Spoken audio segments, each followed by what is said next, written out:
जी अगर मेहनत करने के बाद भी हमारा पेट नहीं भराया तो मेहनत करने के बाद भी अगर हमारा पेट नहीं भराया तो भगवान शिव की कथा, शिव महापुराण की कथा कहती है, गीता जी में भगवान कृष्ण ने कहा है, जन्म मैंने दिया है तो मृत्यु भी मैं दूंगा।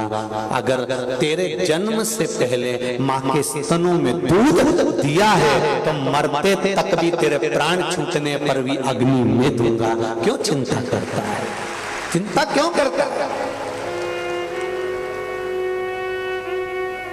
कोरोना महामारी के समय पर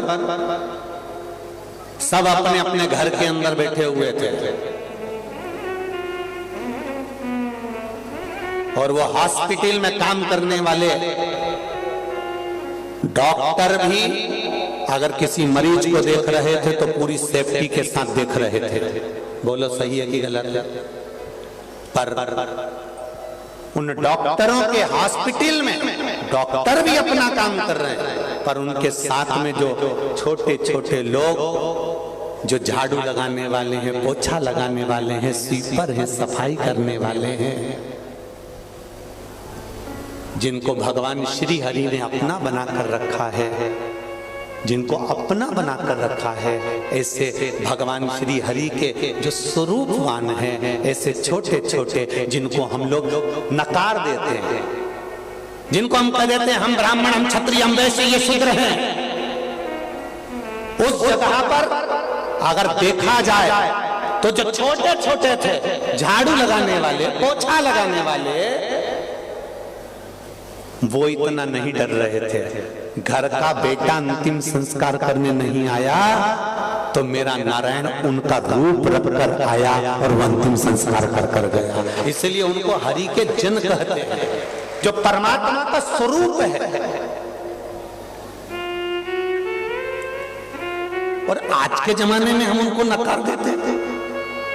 आज के जमाने में हम कह देते हैं ये ब्राह्मण है, ये क्षत्रिय, ये वैश्य, शूद्र। हमने भेदभाव की भावना उत्पन्न कर ली है, पर हमारा सनातन धर्म कभी भेदभाव नहीं देता। हमारा सनातन धर्म कभी ये नहीं कहता कि ये बड़ा है कि वो छोटा है। हमारा सनातन धर्म कहता है ये मनुष्य का जो शरीर है, ये मानव का जो शरीर है, ये परमात्मा ने दिया। परमात्मा ने ये कहकर नहीं भेजा कि तुम ये बनोगे कि वो बनोगे। परमात्मा ने तो केवल अपना एक मानव का शरीर दिया था, सनातन धर्म में जन्म दिया था, सनातनी बनाकर पैदा करा था। और उस परमात्मा ने कहा था कि जिस समय पर, जिस पल जो जरूरत पड़े उस समय पर वो कर्म कर बैठा।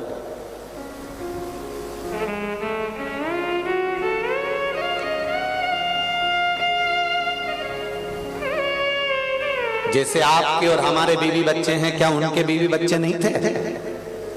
वो भी तो संभालते थे, वो भी तो शमशान तक लेकर जाते थे, वो भी तो एम्बुलेंस चलाते थे।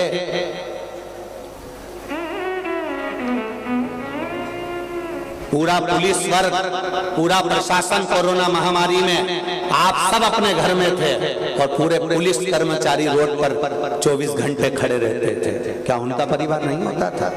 क्या उनका घर नहीं होता था? जरा विचार करिए, क्या उन्होंने मेहनत नहीं करी? हमने नकार दिया हर एक व्यक्ति को। हमने केवल ये सोचा कि मैं और मेरा परिवार, मैं और मेरा कुटुंब, मैं और मेरा। पर शिव महापुराण की कथा करिए, यही भेद तो हमारे सनातन धर्म को काट रहा है, यही भेद तो हमारे सनातन धर्म को नोच रहा है।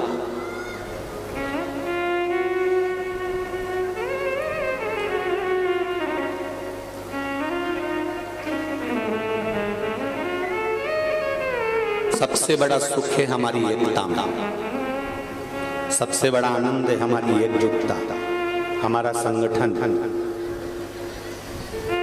हमारी एकजुटता, हमारा संगठन। आज इतनी संख्या में आप लोग आए हो, लाखों की संख्या में पहुंचे हुए हो, ये आपका संगठन ये दिखाता है।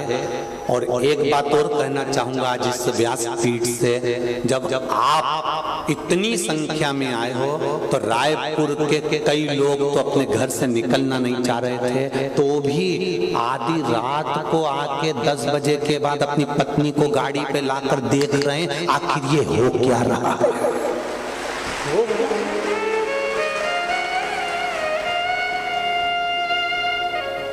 मुझे तो मालूम नहीं था, रात्रि के समय वो विकास उपाध्याय जी के यहाँ शिव जी का मंदिर है, तो बाबा के मंदिर का दर्शन करने के लिए हम गए थे।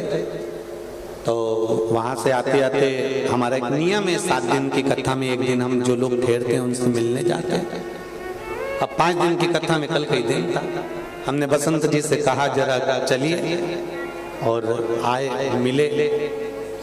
तब मालूम पड़ा कि पूरी रोड पर जितने दिन में उतने रात को 11 बजे तक और क्या सेवादार सेवा दे रहे थे, ना जाने कौन कौन सी संस्थाओं के नाम बोलूं, मैं गाड़ी में तो पढ़ भी नहीं पा रहा था। ऐसी ऐसी संस्थाएं, ऐसे ऐसे मंदिर वाले, ऐसी ऐसी समितियां, कोई पोहा बांट रही है, कोई खिचड़ी बांट रही है, कोई चाय बांट रही है, कोई समोसा बांट रही है, कोई कचौड़ी, कोई पूड़ी, कोई सब्जी, कोई चाय।